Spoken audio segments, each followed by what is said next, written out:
बोले परम पूज्य मुनि श्री प्रमाण सागर जी महाराज की। बोले परम पूज्य मुनि श्री निर्वेक सागर जी महाराज की। मुनिवर संधान सागर जी महाराज की।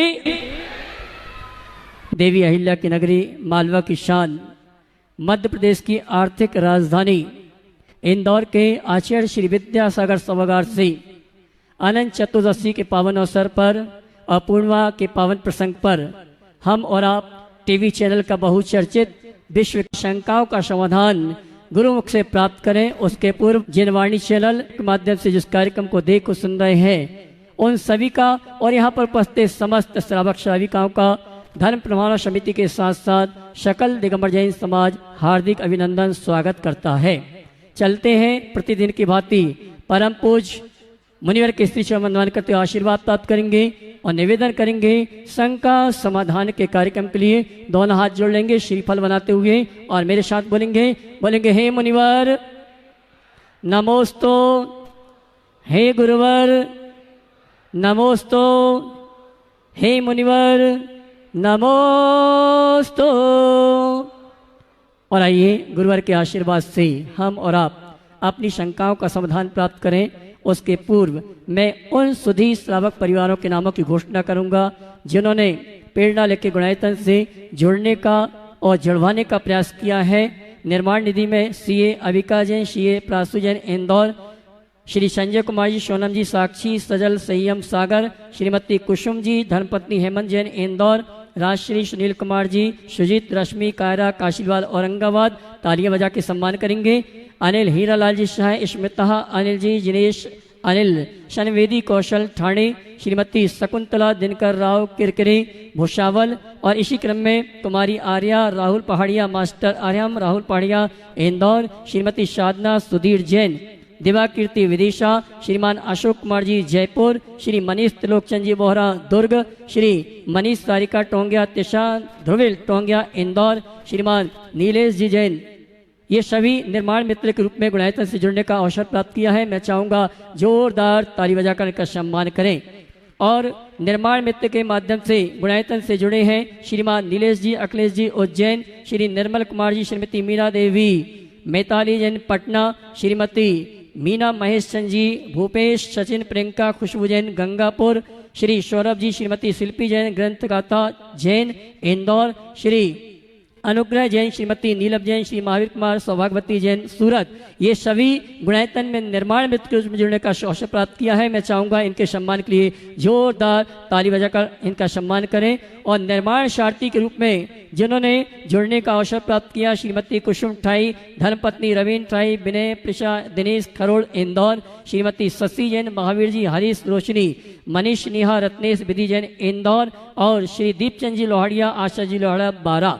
ये गुणायतन में निर्माण सारथी के रूप में जुड़ने का अवसर प्राप्त किया। मैं चाहूँगा इनके सम्मान के लिए आप जोरदार ताली बजाकर इनके भावों की अनुमोदना करें। और आइए मैं मंच में उन्हें आमंत्रित करूंगा जो सूत्रधार के रूप में गुणायतन से जुड़ने का अवसर प्राप्त किया है। शिल्पा जैन एम स्टूडियो सुपुत्री, श्री चेतन जैन कोटा अगर हमारे बीच में है तो आए। परम पूज्य मुनिवर के श्री चरण नमन करते गुरुवंदना का सौभाग्य प्राप्त करेंगे। और इनके सम्मान के लिए मैं आवाज दूंगा हमारे सचिन जी उद्योगपति व्यय गुणायतन ट्रस्टी, हमारे सम्मानी शिल्पा जैन अगर उपस्थित हैं तो थोड़ा हाथ के माध्यम संकेत कर दें। आइए शिल्पा जैन सुपुत्री, श्री चेतन जैन कोटा, इनके सम्मान के लिए मैंने आवाज दी है। हमारे गुणायतन के ट्रस्टी इंदौर के उद्योगपति भाई सचिन जी वे आएंगे, सम्मान का कार्यक्रम संपन्न करेंगे और आप जोरदार ताली बजाकर इनका सम्मान करें। और इसी क्रम में सूत्रधार के रूप में डॉक्टर सम्यक जैन सुपुत्र, doctor Manoj Jain, doctor Sulekha Jain, Saumya Jain Gangapur city, जिन्होंने गुणायतन में सूत्रधार के रूप में जुड़ने का अवसर प्राप्त किया है। गंगापुर सिटी से अगर हमारे बीच उपस्थित हैं तो मैं सम्मान सहित आमंत्रित करूंगा। आइए डॉक्टर सम्यक जी जैन, आइए कोई दिक्कत नहीं, गुरुवर का आशीर्वाद प्राप्त करेंगे। पहले से ही सूत्रधार हैं, एक बार जोरदार। अच्छा सूत्रधार से गुणायतन, हाँ जी ये तो गुणायतन के ट्रस्टी है ही और सूत्रधार के रूप में भी अपने परिवार को जोड़ने का अवसर प्राप्त किया है। और इनके सम्मान के लिए मैं आमंत्रित करूंगा अर्पित जी पाटौदी और नितिन जी सेठी गुणायतन ट्रस्टी आ जावे। आइए इनके सम्मान को हम कल करवाएंगे। स्तंभ के रूप में श्रीमती प्रेमलता जैन, धर्मपत्नी स्वर्गीय फतेह लाल जी जैन, दिनेश विनीता नीलेश प्रीति उदयपुर, उपस्थित हैं तो वे आए, हमारे गुणायतन का सम्मान स्वीकार करें। शायद यहाँ पर नहीं है। श्रीमती प्रेमलता जी है क्या? हाथ उठा के संकेत कर दें, आइए। और इनके सम्मान के लिए मैं आमंत्रित करूंगा श्रीमती चंद्रकला जी पाटनी और रानी दोषी, महिला सम्मान के लिए आइए। और शोभित भैया हमारे बीच उपस्थित है, मैं चाहूंगा मंच में आके स्थान ग्रहण करें, जोरदार ताली बजाकर इनका सम्मान करें। और आइए गुणायतन ट्रस्टी के रूप में आमंत्रित करूंगा राजकुमार पाटनी, श्रीमती नीलम पाटनी, पीयूष श्रुति, काव्या छवि पाटनी पटना, जो हमारे बीच उपस्थित हैं, वे आए पटना से। श्री राजकुमार पाटनी अगर उपस्थित है तो हाथ के माध्यम से संकेत करें। आइए साहब, जो पहले गुणायतन में शायद सूत्रधार थे और आज गुणायतन ट्रस्टी के रूप में जुड़ने का अवसर प्राप्त किया है, और इनके सम्मान के लिए आवाज दूंगा हमारे चातुर्मास के यजमान, हो गया चातुर्मास के यजमान श्री मुकेश जी पाटोदी, श्रोणी संरक्षक गुणायतन, वे आएंगे। हमारे राजकुमार जी पाटनी परिवार का गुणायतन परिवार की ओर से सम्मान का कार्यक्रम संपन्न।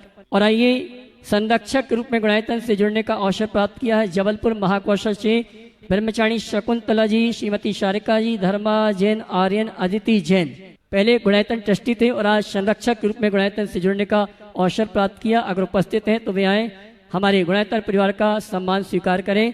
श्रीमती बहन शकुंतला जी, श्रीमती शारिका, धर्मा जैन, आर्यन, अदिति जैन, जबलपुर, शायद नहीं है।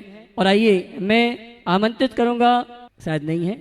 और आइए मैं आमंत्रित करूंगा मयंक जी वड़जप्ता, जो कि इंदौर के निवासी हैं, पूना में रहते हैं, आर्किटेक्ट हैं। इन्होंने आचार्य श्री के जीवन पर इस पुस्तक में क्षमा के सारे आयामों पर अध्ययन किया और क्षमा मंदिर हमारे जैन देवालय में होने की रचना और प्रस्तावना रखी है। ऐसे हमारे मयंक जी बड़जात्ता पूरे परिवार के साथ आएंगे और अपनी ये पुस्तक परम पूज्य मुनिवर के कर कमल में समर्पित करेंगे। आइए जोरदार ताली बजाकर का सम्मान करें।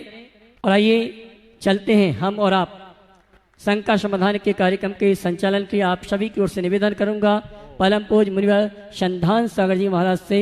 माइक चालू कर देना महाराज साहब का। के बीच है और ये एक अलग प्रतिभा के धनी है। ये बायो ज्योमेट्रिकल वास्तु पर काम करते हैं। पेशे से आर्किटेक्ट होने के साथ साथ इन्होंने वास्तु के क्षेत्र में बहुत, और इन्होंने जर्मनी से अपनी पूरी पढ़ाई की। भक्तामर पर इन्होंने अलग रिसर्च किया और अलग से बहुत सारे हीलिंग कार्ड्स बनाए, जिनके बल पर ये कैंसर जैसी जानलेवा बीमारी की भी चिकित्सा करते हैं। और आज इनकी एक पुस्तक, उसकी पहली प्रति उन्होंने मुझे भेंट की है, क्षमा, फॉरगिवनेस इन आर्किटेक्चर। आर्किटेक्चर में क्षमा को इन्होंने अपने तरीके से रेखांकित किया है। मैंने अभी पुस्तक देखी नहीं है, लेकिन मैं इतना कह सकता हूँ, इनकी अन्य पुस्तकों की तरह ये पुस्तक भी निश्चित उपयोगी होगी।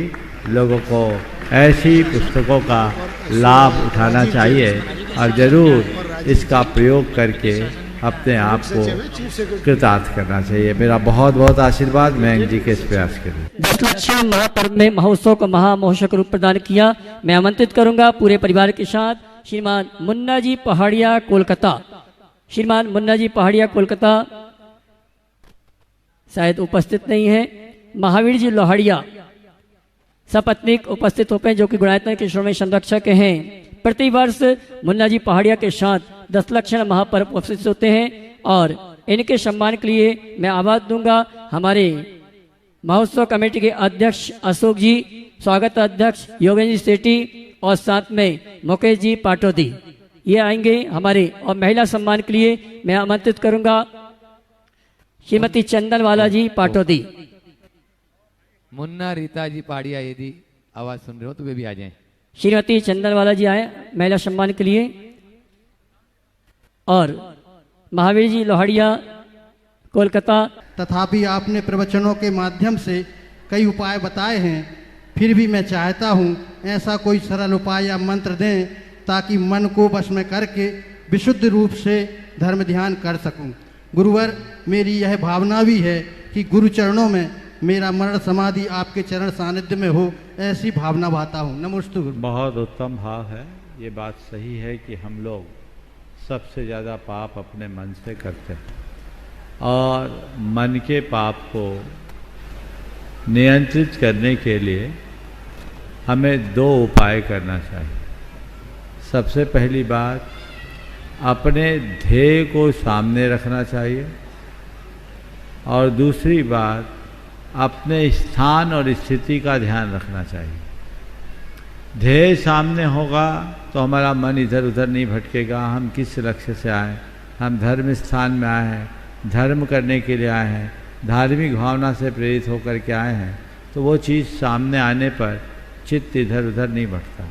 फिर दूसरी बात, हम कहाँ हैं और मेरी स्थिति क्या है, इसका ख्याल रखने से हमारा मन जागरूक होता है और हम अपने मन को सावधान कर सकते। नमस्ते गुरुवार।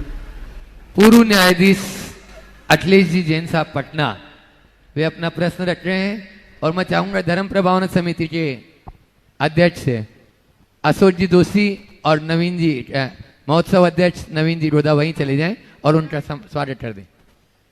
मैं सर्वप्रथम सुशील जी अजमेरा भी उनके साथ में, यहाँ उपस्थित विपुल जी अजमेरा वहीं पहुंच जाएं, और पूर्व न्यायाधीश अपने बीच में जो पटना से आज अखिलेश जी जैन साहब, जिनकी कलम से अनेकों उपकारी कार्य हुए, उनका स्वागत अभिनंदन आप लोग जोरदार ताली से स्वागत कर दें। और उसके बाद में तैयार रहेंगे आगम जैन, निलय जी, शोभित जी सतपैया IAS इंदौर भोपाल, राजीव जी जैन सब परिवार।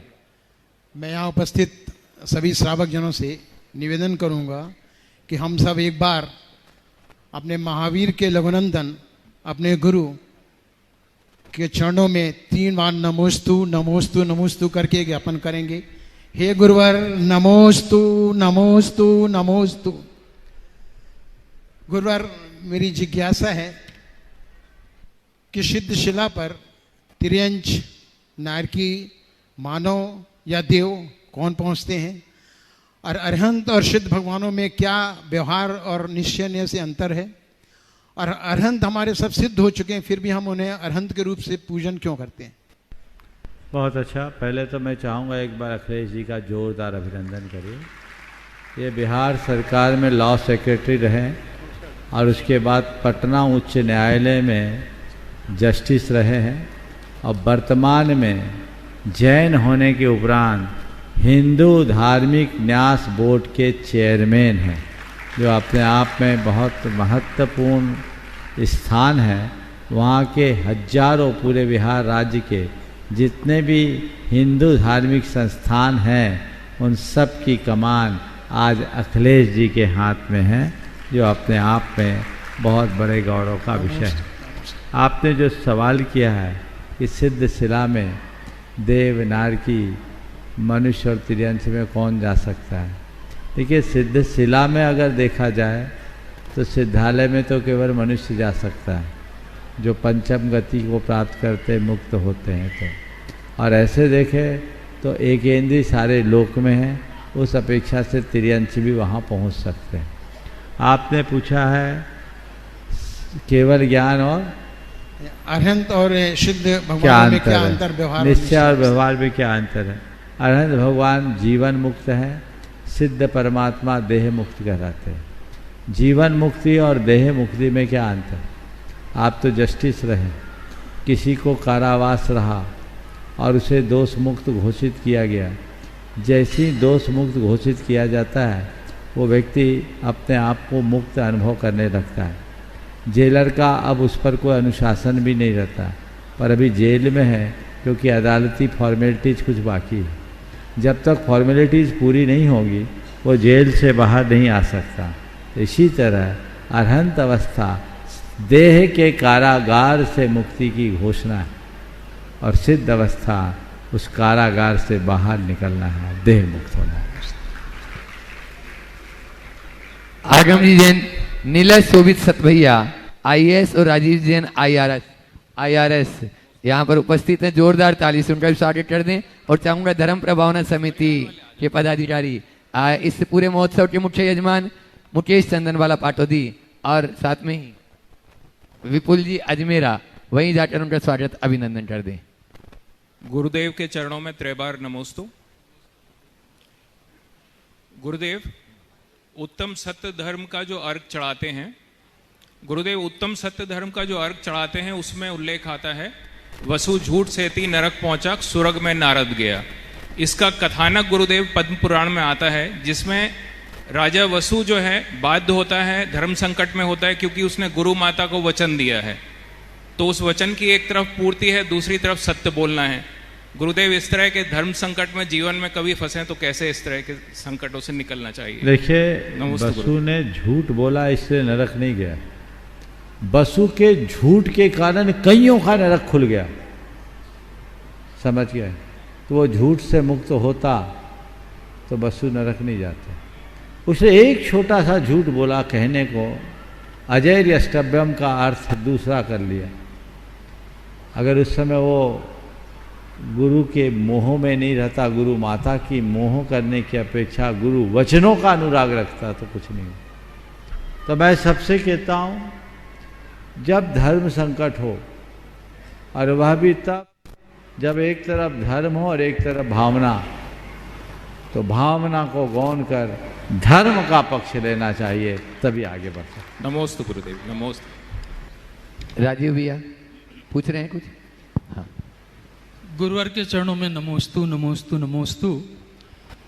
अभी कुछ दिन पूर्व गुरुदेव अयोध्या जाने का अवसर मिला था, तो जिन्होंने हमारा अरेंजमेंट किया अयोध्या में, उन्होंने बताया कि 5 तीर्थंकरों की जन्मभूमि है अयोध्या। तो गुरुदेव, हमें वो 5 मंदिर या जो संभावित स्थल जहाँ जन्मस्थली मानी जाती है, उसको ढूंढने में 4 घंटे लग गए और बहुत विक्षिप्त अवस्था में है। तो गुरुदेव, इसके लिए या इस तरह की चीज़ों के लिए कैसे हम लोग प्रशासनिक रूप से या कैसे सामाजिक रूप से करें ताकि लोगों को? देखिए, अयोध्या हमारी संस्कृति की बहुत ही महत्वपूर्ण नगरी है, और हमें चाहिए कि अब हम अयोध्या पर पूरा ध्यान रखें। हमारे 2 ही शाश्वत स्थल हैं, एक सम्मेत शिखर, दूसरी अयोध्या। तो वो तो हमारा तीर्थ है, और वर्तमान में अयोध्या विश्व के मानचित्र में एक अलग ढंग से उभर रहा है। हमारे 5 तीर्थंकरों की जन्मभूमियाँ वहाँ हैं, और पर्याप्त स्थान भी है।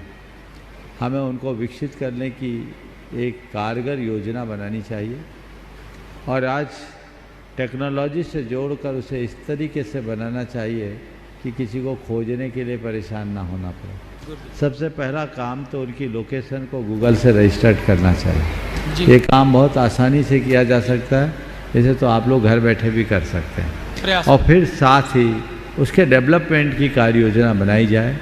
वहाँ की जो कमेटियाँ हैं उनसे तालमेल बनाकर उनसे बातचीत करा के एक ठोस कार्य योजना बनाई जाए, जिससे अयोध्या में जो कुछ भी निर्माण हो वो जैन धर्म की भावना का एक महत्वपूर्ण आधार बन सके। नमस्ते गुरु, नमस्ते। और अगले प्रश्न के लिए मैं बुला रहा हूँ धर्म प्रभावना समिति के अध्यक्ष अशोक रानी दोषी, इंदौर, और उसके बाद में तैयार रहेंगे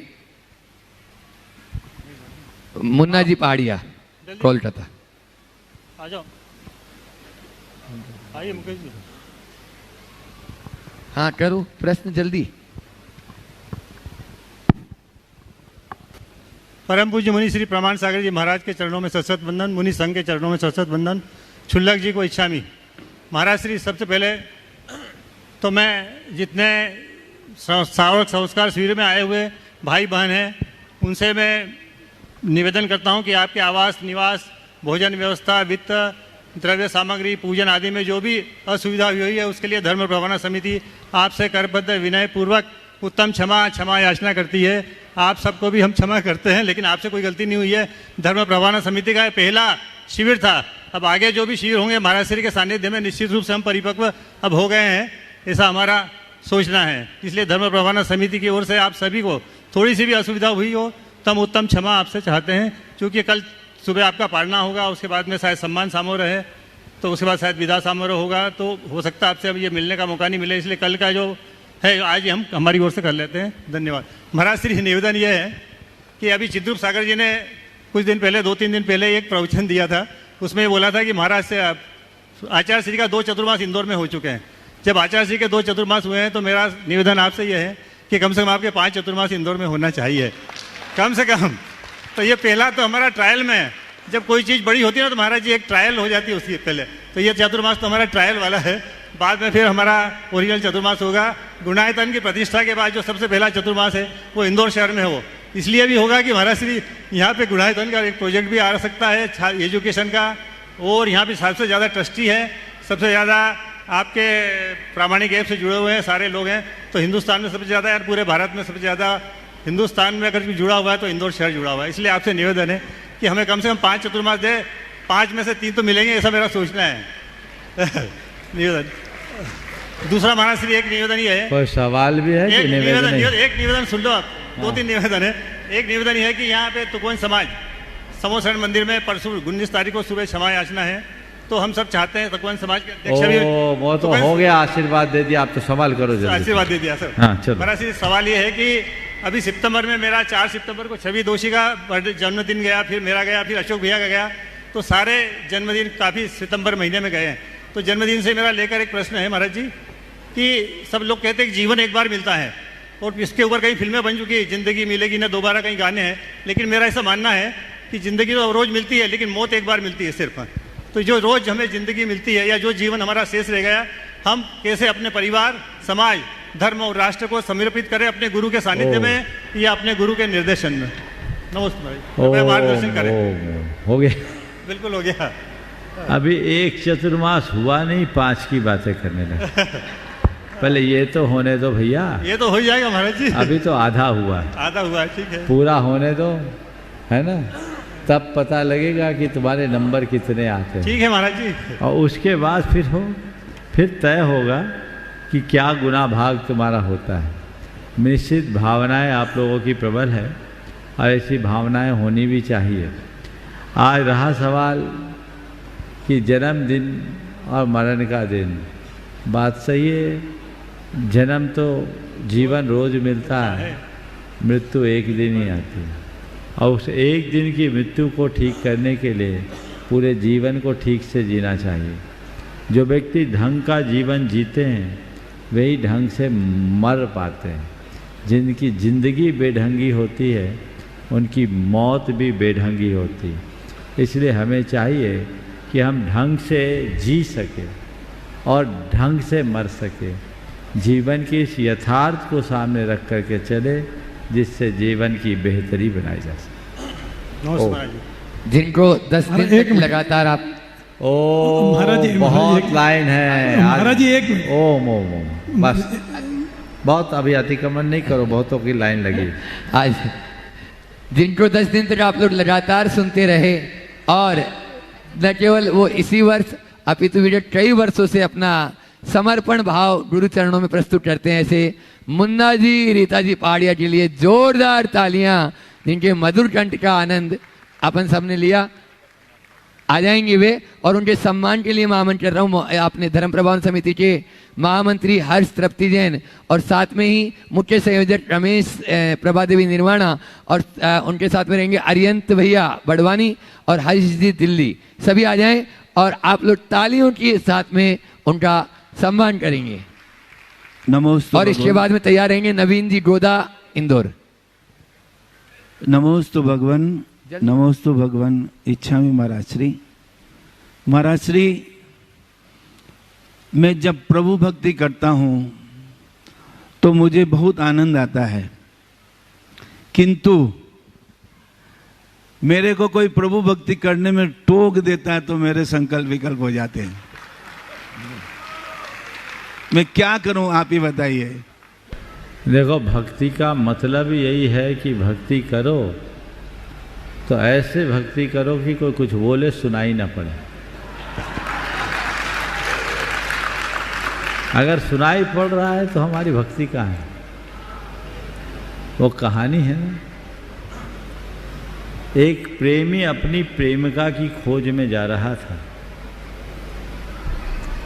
और रास्ते में एक मुल्ला चादर बिछाकर नमाज कर रहा था।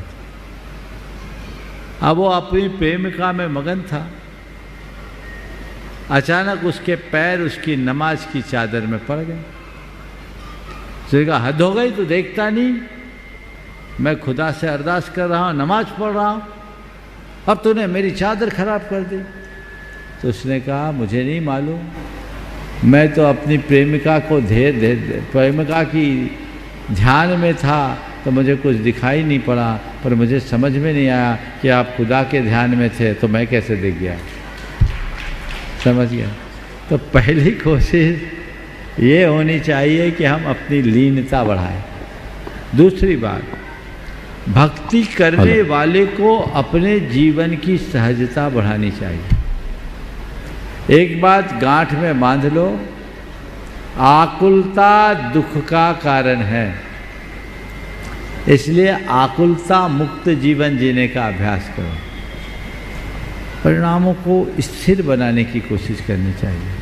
कई बार भावनात्मक आवेग हमें अंदर से कमज़ोर करते हैं, इसे धीरे धीरे ठीक करने का प्रयास करें। मेरी एक तमन्ना है, जय हो, गुरु सामने हो मेरे। मेरी एक तमन्ना है, गुरु सामने हो मेरे। गुरु सामने हो मेरे, और प्राण निकल जाए।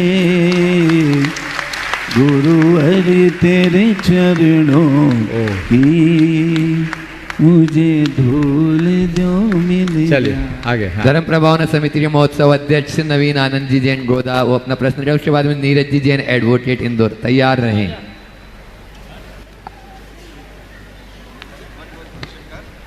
गुरुदेव के चरणों में नमोस्तु नमोस्तु नमोस्तु। गुरुदेव, आपका इंदौर आगमन हुआ, चातुर्मास हुआ, हर कार्यक्रम ने भव्यता को छुआ। आपकी इंदौर आगमनी ऐसी हुई जैसे कि आज तक कभी इतिहास में इंदौर शहर में हुई नहीं हो, ऐसी आगमनी गुरुदेव की हुई। चातुर्मास हुआ तो एक चातुर्मास में भी इतिहास रचा, और अब यह संस्कार शिविर हुआ तो इस संस्कार शिविर में संस्कारों की गंगा बह गई आपके मुखाग्र बिंदुओं से। इस प्रांगण में धर्म की प्रभावना हो गई और हम सब ने हमारे जीवन का उद्धार कर दिया। मेरा सोच है, मेरा ऐसा विनती है गुरुदेव कि क्षमा मावड़ी आने वाली है, तो क्षमा मावड़ी का कार्यक्रम भी यहाँ पर एक वहद रूप से ऐसा हो कि वो भी इंदौर शहर का हर व्यक्ति यहाँ उपस्थित होकर लाभ ले। तो किस तरह से उसको करना चाहिए और कब करना चाहिए, ऐसा मेरा एक छोटा सा निवेदन है कि उसकी रूपरेखा भी गुरुदेव आप बताएं। देखो, क्षमा मानी तो हम लोगों का महत्वपूर्ण धर्म है, करते ही। और अब तो आज से ही लोगों ने क्षमा मानी शुरू कर दी। कई लोगों ने तो हमसे भी क्षमा मांग ली, और लोग अपने मित्रों से ही क्षमा मांगते हैं। कायदे से क्षमा मानी को विश्व मैत्री दिवस के रूप में मनाना चाहिए, क्योंकि कल सभी लोग अपने अपने मंदिरों में क्षमा मानी करेंगे। प्रातःकाल यहाँ शिविर का समापन होगा। जिन्होंने बड़े उपवास किए उन सब का सत्कार होगा, उनकी पालना होगी। इसलिए एक नैमित्तिक जो व्यवस्था है वो तो हो जाए। क्यों ना हो आगामी रविवार को बृहद पैमाने पर क्षमा मानी का आयोजन यहाँ हो। जयकारा गुरुदेव का। इसमें पूरा इंदौर शहर शामिल हो और सब लोग अपने मन की गांठें खोलकर क्षमा मानी को अपने अंदर की वाणी बना सके और अपने जीवन को समरस बना सके। चूँकि अभी अभी आपने बात की है, यहाँ कार्यक्रम के बाद रूपरेखा बना लो, कल उसके बाद जो व्यवस्था होगी उसके अनुसार उसे बताया जा सके। समय और वो सब अपन कल। नीरज जी जैन एडवोकेट अपना प्रश्न रखें, और उसके बाद में सचिन जी उद्योगपति ट्रस्टी गुणायतन, तैयार है। गुरुदेव के चरणों में बारंबार नमोस्तु नमोस्तु नमोस्तु। गुरुदेव, सच्चे श्रावक का धर्म होता है कि गुरु आज्ञा का निस्वार्थ भाव से पालन करना। गुरुदेव, आपने पूर्व में कुछ दिन पहले प्रवचन में कहा था कि इंदौर दिगंबर जैन समाज में जो दो सामाजिक संसद चल रहे हैं वो एक हो जाए, और अगर वो दोनों एक नहीं होते हैं तो हम सभी लोगों को, इंदौर वासियों को कम से कम उनका सामाजिक संसद के हर कार्यक्रम का बहिष्कार करना चाहिए। अब सामयिक संसद का मेरे ख्याल से अभी 10 दिन पर्यूषण पर्व के पहले की ही बात है। 10 दिन में तो ऐसी कोई इस मंच से घोषणा नहीं हुई है कि वो लोग एक हो गए हैं या नहीं हुए हैं। तो उनका प्रथम बार कल सामाजिक संसद जो सामूहिक क्षमावाणी का कार्यक्रम कांच मंदिर में करती है, तो इंदौर दिगंबर जैन समाज के सारे जो सदस्य हैं या जो भी लोग हैं, उन लोगों के लिए गुरु आज्ञा क्या है कि सामाजिक संसद ने तो आपकी आज्ञा का नहीं पालन किया, तो हम लोगों के लिए गुरु आज्ञा क्या है कि हम जाएं कि नहीं उस जगह? सामाजिक संसद वाले तो अपनी क्षमावाणी मना ले, मैं अपनी क्षमावाणी आज ही उनसे कर लेता हूँ। ऐसे महान आत्माओं के लिए क्षमा मांगने में क्या बुराई? भैया, हमने जो कुछ कहा वह केवल और केवल समाज के व्यापक हित में कहा, और जो मैंने कहा वो कहा नहीं, वह मेरे अंदर की वेदना बाहर निकली जब अखबारों में वैसी बातें पढ़ने को मिली। और विगत कई दिनों से जैसी मुझे जानकारी दी जा रही है वही सब बातें अखबारों में आ रही हैं, लेकिन लोगों की जैसी होनहार होती उनकी मति भी वैसी ही होती।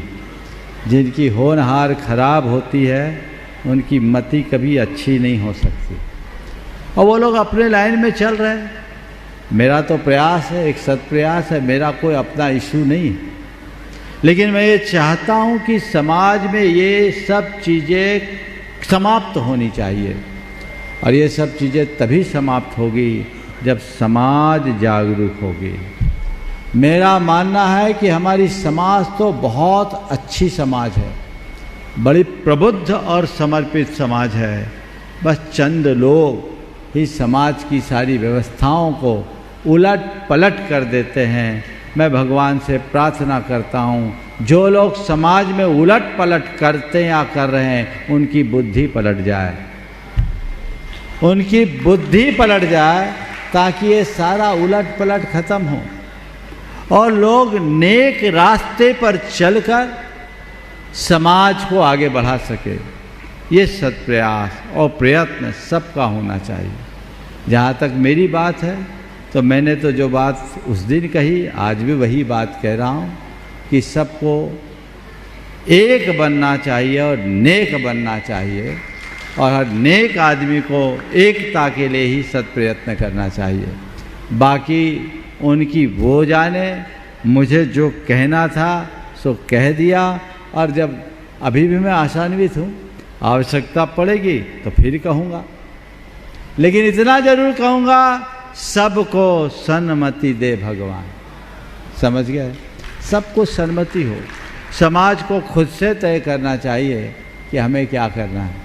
इन बातों को जब तक गंभीरता से विचार न किया जाए तब तक कोई बातें और किसी बात का हल नहीं हो सकता। हर व्यक्ति को दूरदर्शिता से सोचना चाहिए, व्यापकता से सोचना चाहिए, और समाज के समग्र हित को देख करके चलना चाहिए। रही बात मेरी, तो मैं पुनः कहता हूँ साधु हूँ, मैं तो साधु हूँ, और आप लोग रोज़ बोलते हैं मुनि मन सम उज्ज्वल नीर। हम लोगों का मन तो पानी की तरह निर्मल होता है, और मैं पुनः कहता हूँ यदि मेरे कहने से किसी को तकलीफ पहुँची हो तो मैं अभी क्षमा मांग लेता हूँ। सार्वजनिक रूप से मैंने कहा और सार्वजनिक रूप से मैं कह रहा हूँ, लेकिन मैं इतना जरूर चाहता हूँ कि हर व्यक्ति को समाज के व्यापक हित में सोचना चाहिए। ये मत सोचना कि महाराज ऐसा कह करके शायद महाराज पीछे हट रहे हैं। महाराज कभी पीछे नहीं हटते हैं। महाराज जो कहते हैं वही करते हैं, और जब जरूरत होगी तो वो करेंगे, लेकिन आपकी सद्बुद्धि आनी चाहिए और सकारात्मकता के साथ आगे बढ़ने का प्रयास करना चाहिए। जब तक ऐसी सकारात्मकता नहीं आएगी तो हमारा कल्याण भी नहीं होगा।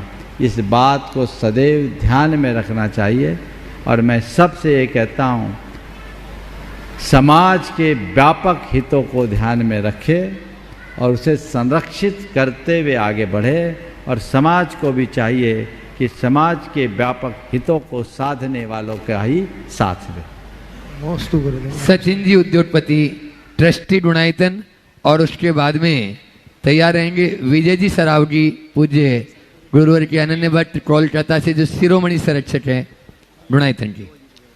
गुरुदेव के चरणों में बारंबार नमोस्तु। परम पूज्य मुनि श्री प्रमाण सागर जी महाराज, जो कि सदैव जीव दया के लिए कुछ ना कुछ मार्गदर्शन समाज को देते रहते हैं, ऐसा ही एक चिंतन अभी गुरुदेव का इस विषय पे गया कि इतने बड़े बड़े आयोजन जो हो रहे हैं और इसमें जो द्रव्य निकल रही है, वह द्रव्य जब माली ले जाता है तो उस द्रव्य को वह बाजार में जाकर बेच देता है और वह निर्माल्य की द्रव्य लोगों के खाने में और दूसरे चीज़ों में, होटलों में उपयोग हो जाती है, डोसे बन जाते हैं, कहीं बिरयानी बन जाती है, तो निर्माल्य का बहुत बड़ा दोष लगता है। इस विषय पे गुरुदेव का चिंतन गया और गुरुदेव ने, चूँकि मेरी पशु आहार बनाने की, कैटल फीड बनाने की फैक्ट्री है, गुरुदेव आचार्य श्री विद्यासागर जी महाराज के आशीर्वाद से मेरी 3 फैक्ट्रियां थी केमिकल फर्टिलाइज़र बनाने की। उन्होंने कहा केमिकल फर्टिलाइज़र का काम बंद कर दो क्योंकि भूमि में नुकसान होता है, और उन्होंने ही प्रेरणा दी थी कि पशु आहार, मूक पशुओं के लिए अपन कैटल फीड बनाएं, पशु आहार बनाएं। तो गुरुदेव मेरी पशु आहार बनाने की फैक्ट्री है, तो आपके माध्यम से आज जो है आपने मुझे प्रेरणा दी, मैं जितनी भी सामग्री, द्रव्य सामग्री निकलेगी, उस द्रव्य सामग्री का, चूंकि गाय को डायरेक्ट चावल नहीं दे सकते हैं, वो उसको नुकसान करता है, इसको खिलाने देंगे। और आगम में जैसा लिखा गया है, जैसा आचार्य श्री ने बताया था कि हमेशा द्रव्य की सामग्री पशुओं के लिए गौशाला में दें तो ज़्यादा उपयुक्त होता है। तो वह जो सामग्री निकलेगी उसका पशु आहार जिस कॉम्बिनेशन में बनता है गायों के लिए, वह मैं अपनी ओर से निःशुल्क बनाकर किसी भी मंदिर की तरफ से, किसी भी आयोजन समिति की ओर से जो भी द्रव्य सामग्री निकलती है, यदि वे मेरी फैक्ट्री पे बेचते हैं, मैं उसके निःशुल्क प्रोसेस करके वे सारी की सारी सामग्री या तो उनके माध्यम से गौशाला में भिजवा दूंगा, या मैं उसे खरीद कर उसको पूरा का पूरा वो सामग्री का पशु आहार बनाकर मैं गौशाला में मेरी ओर से दान देने का मैं यहाँ पर संकल्प लेता हूँ गुरुदेव, ताकि ये निर्माल्य की जो यहाँ द्रव्य सामग्री निकल रही है, सभी मंदिरों में, सभी आयोजनों में जितनी भी द्रव्य सामग्री निकले वह मैं खरीद कर और उसकी पशु आहार बनाकर मैं अपनी ओर से गौशाला के लिए गुरुदेव समर्पित करूँगा। एक बार जोरदार करतल ध्वनि से सचिन भाई के इस प्रस्ताव का अभिनंदन कीजिए। मैंने पिछले बार अनेक प्रसंगों में ये बात आप सबके बीच रखी है कि मंदिर में चढ़ी गई द्रव्य सामग्री लोग बिरयानी में प्रयोग कर रहे हैं या खोमचों में इडली डोसा के रूप में प्रयोग हो रहा है, और प्रत्यक्ष अप्रत्यक्ष रूप से वो आपके ही पेट में आ रहा है। ये महापाप है। जिस अहिंसा के देवता की पूजा में हम द्रव्य चढ़ाते हैं, उसी द्रव्य सामग्री के साथ अभक्ष्य वस्तुओं का सेवन महापाप का कारण है। मैंने अनेक बार बोला कि हमारे मंदिर के द्रव्य सामग्री पर अधिकार तो पशु पक्षियों का है या दीन दुखियों का है, तो मंदिर की कमेटियों को चाहिए कि वो सामग्री माली या व्यास को देने की जगह उसे जीव हित में, जीव दया में या दीन दुखियों की सेवा में समर्पित करें। ये समस्या हर जगह आती थी कि चावल डायरेक्ट गायें नहीं खाती, लेकिन मुझे बहुत प्रसन्नता है कि सचिन ने ये व्यवस्था आज यहाँ प्रकट की है, और ऐसा पूरे देश के लोग अपने बड़े आयोजनों का कर सकते हैं, और अन्य लोग भी इस तरह के जो कैटल फीड वगैरह बनाते हैं वो भी प्रेरणा लेकर ये काम कर सकते हैं। यदि लोग ऐसी सूचनाएं दें तो मैं देश भर के अनेक क्षेत्रों में इस दिशा में काम करने वालों की नामों की उद्घोषणा इस मंच से कराना चाहूँगा ताकि लोग कर सके। रहा सवाल माली का या व्यास का, तो माली और व्यास का हक न छीना जाए, उनको पूरा वेतन और पगार दिया जाए। आप मंदिर में एक माली को रखते हैं, उसके परिवार के 3-3, 4-4 सदस्य काम करते हैं, घंटों उसका श्रम होता है, तो जितना उसका श्रम और योगदान है उसके अनुकूल आपको उसका वेतन देना चाहिए। और ये पहल मंदिर कमेटियां करे, और कमेटियां न करे तो जो मंदिर में पूजा करते हैं वे तय कर ले। एक मंदिर में अगर 30 आदमी पूजा करते हैं तो सब 500-500 रुपया दे दे, 15,000 20,000 रुपया जोड़ करके उसे माली को पगार के रूप में दे दिया जाए, उसका पेट पले और भगवान की सेवा करे। और भगवान की सेवा करने वाले तो ऐसे भी भूखा न रहे। एक बात जरूर ध्यान रखना, अगर इस तरह के वस्तु द्रव्य का उपयोग अभक्ष्य के साथ होता है तो उसका सबसे बड़ा पाप उनके सिर पर जाएगा जिसके हाथ में मंदिर का प्रबंध है, व्यवस्था है। पहला पापी तो वो है। क्योंकि जानबूझकर वो कर रहा, अभी तक तो आपको पता नहीं था, लेकिन अपनी बला टालने के फेर में जो व्यवस्था चल रही है सो चल रही है, उसे परिवर्तित करने की मनसा नहीं।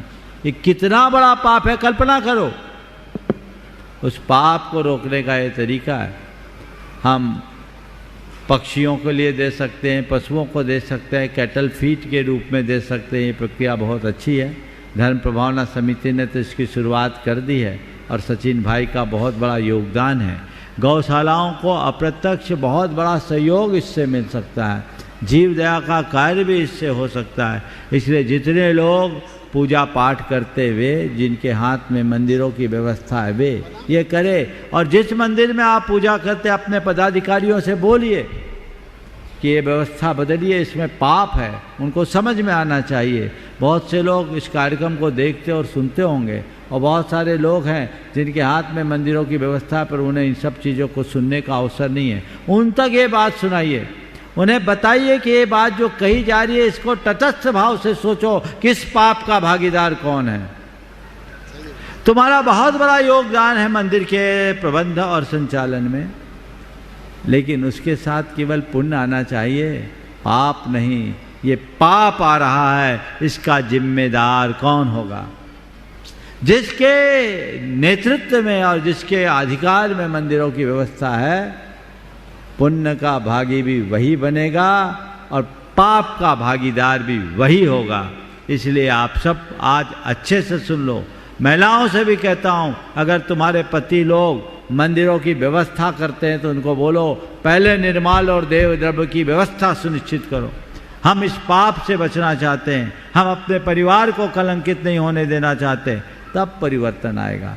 क्योंकि लोग सोचते कौन झमेला में पड़े, कौन माली से पंगा ले, एक जमी जमाई व्यवस्था चल रही है सो चलने दे।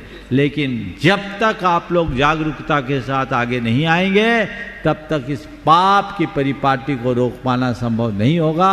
इसे पूर्ण प्राथमिकता के साथ अपनाना चाहिए और पूरे देश में ये संदेश फैला देना चाहिए। गुरुदेव, आपके माध्यम से मैं सभी कमेटियों को ये ऑफर देता हूँ कि जितनी भी सामग्री निकले, शुरुआत कम से कम इंदौर के तो सब मंदिर कर ही सकते हैं। सारे मंदिर कमेटी के लोग यहाँ कर रहे हैं, जिनके जिनके आनंद नवीन सब कर रहे हैं, सबको करिए और व्यवस्थित तरीके से करके सब मंदिर कमेटी के लोग करें। और मैं चाहता हूँ 8 दिन का भी नहीं बोलो, 8 दिन में कितने मंदिर कमेटियों ने निर्णय लिया, उनके प्रस्ताव की कॉपी, कच्ची कॉपी नहीं, उनके अपने एजुकेटिव बोर्ड में इसका प्रस्ताव आए और इस प्रस्ताव की कॉपी इस मंच में रखी जाए, उसकी उद्घोषणा की जाए, सारे कंपनी कमेटियों का अभिनंदन कराया जाए।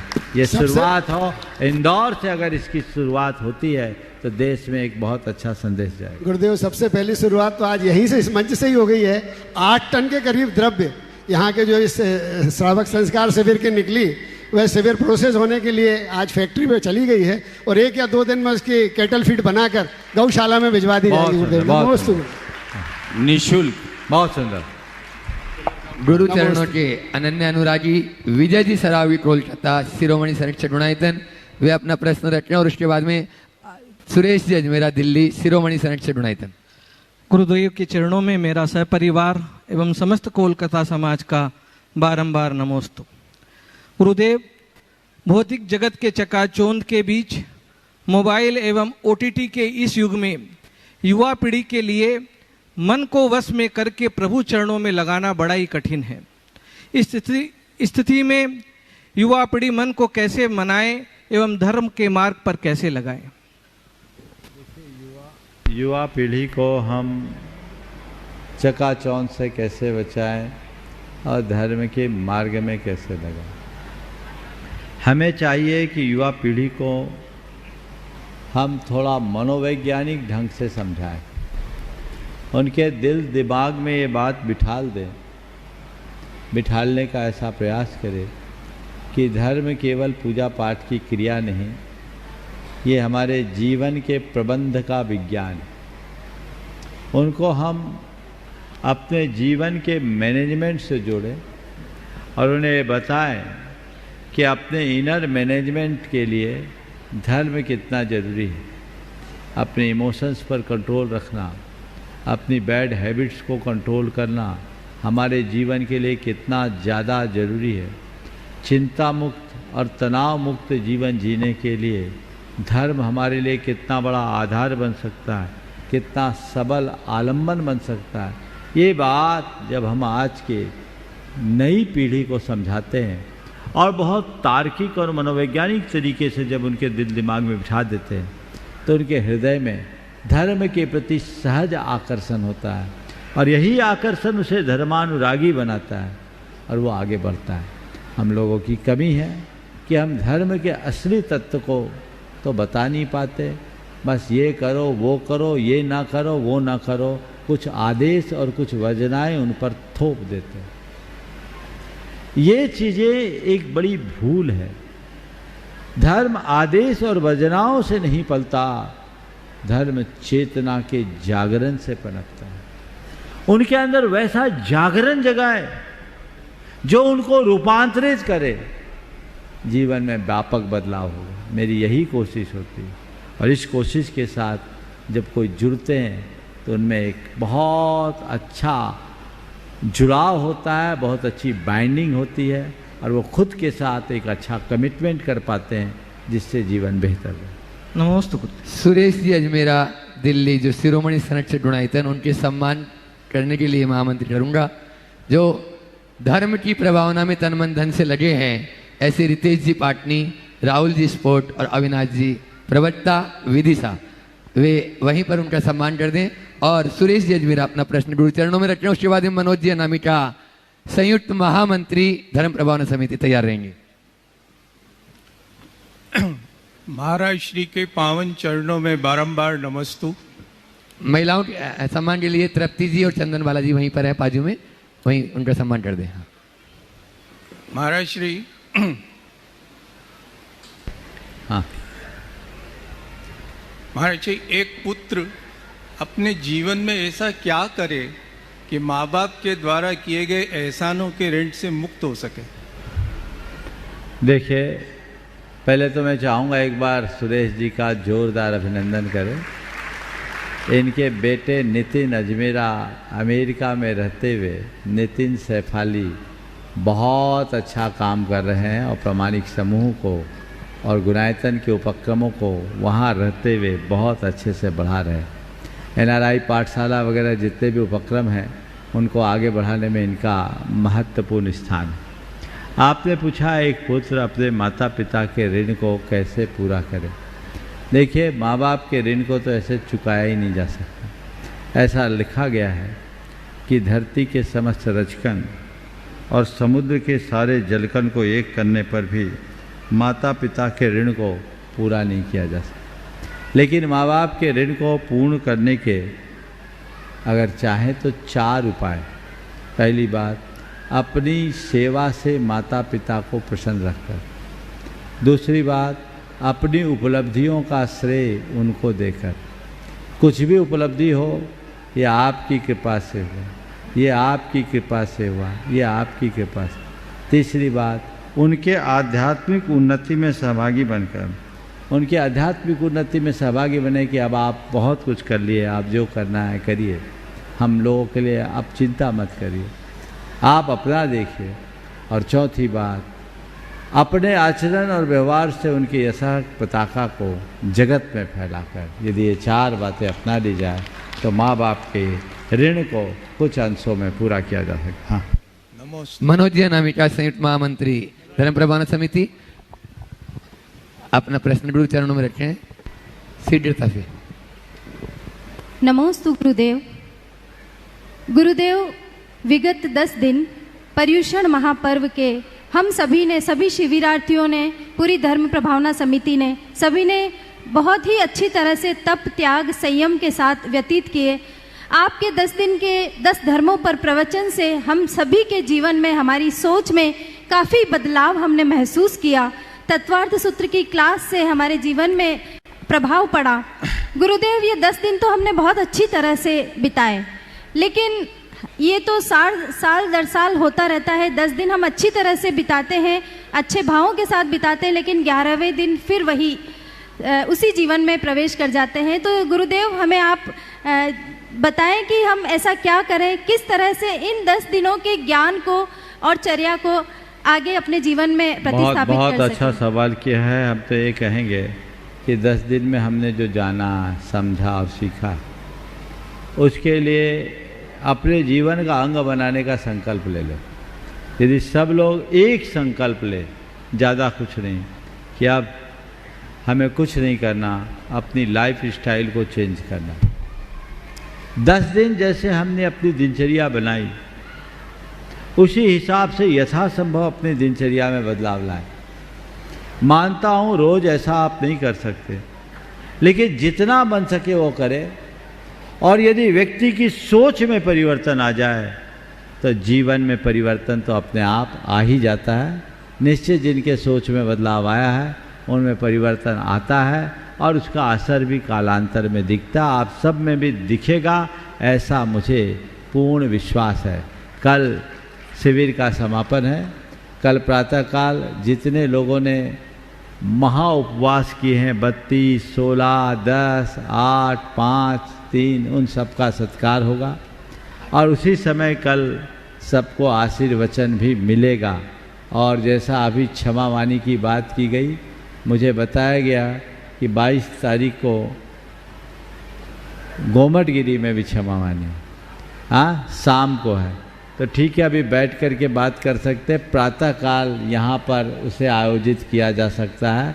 8:30 बजे से 10:30 बजे तक का कार्यक्रम रविवार को यहाँ क्षमा वाणी का किया जा सकता है और सब लोग उसी अनुरूप लाभान्वित हों, ताकि हमारे अंदर कुछ अच्छा घट सके और अपने जीवन को आगे बढ़ा सके।